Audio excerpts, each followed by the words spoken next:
Pemerintah Kota Banjarmasin akan membangun jembatan di Sungai Martapura, menyambung dari Jalan Pramuka Banjarmasin Timur ke wilayah Sungai Gampa Banjarmasin Utara. Pembebasan lahan akan dilakukan di tahun 2023 ini, lantaran sudah sangat diperlukan untuk memecah kemacetan, serta membuka akses baru pengembangan kota. Pemerintah Kota Banjarmasin akan membangun jembatan di Sungai Martapura menyambung dari Jalan Pramuka Banjarmasin Timur ke wilayah Sungai Gampa Banjarmasin Utara. Pembebasan lahan akan dilakukan di tahun 2023 ini. Wali Kota Banjarmasin Ibnu Sina, Wahitakuni Prima TV, tengah hari Kamis 20 Juli 2023 membedakan proses pembangunan jembatan di atas Sungai Martapura yang menghubungkan Jalan Pramuka Banjarmasin Timur ke wilayah Sungai Gampa Banjarmasin Utara akan dimulai tahun 2023 ini dengan diawali pembebasan lahan untuk kedua sisi jembatan, baik di sisi Jalan Pramuka dan Jalan Sungai Gampa dengan anggaran sekitar 30 miliar rupiah.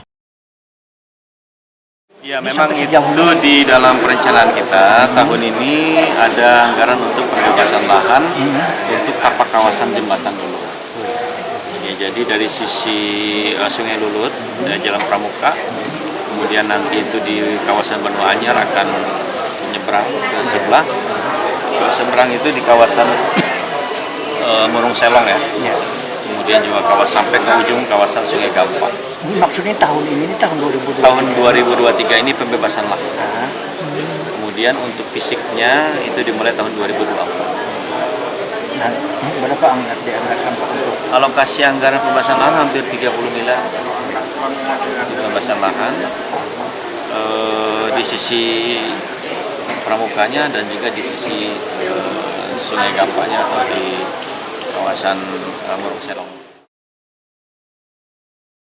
Ibnu Sina menyatakan optimis bila pembangunan jembatan tersebut bisa terrealisasi lantaran sudah sangat diperlukan untuk memecah kemacetan serta membuka akses baru pengembangan kota. Bahkan sudah direncanakan di periode kedua kepemimpinannya. Wali optimis ya? Insya Allah, karena itu sudah memang kita rencanakan. Kalau sebetulnya dalam agenda 5 tahun, kan saya sampai 2026. Jadi masih ada waktu, misalnya itu di multi-years-kan saja, 2024, 2025, 2026 masih ada 3 tahun sebetulnya. Tapi karena ada pilkada serentak, kemungkinan kalau mau di multi-years-kan pun bisa 2 tahun, bisa sampai dengan 2025. Kemudian juga kami mengharapkan juga pendanaan dari provinsi, karena memang status jalan Pramuka itu adalah jalan provinsi. Kemudian juga bantuan dari balai dengan anggaran dari APBN. Maksudnya balai sungai? Balai jalan. Ibnu Sina berharap pemerintah Provinsi Kalimantan Selatan turut membantu pendanaan pembangunan jembatan Sungai Gampa ini karena Jalan Pramuka statusnya adalah jalan milik pemerintah provinsi.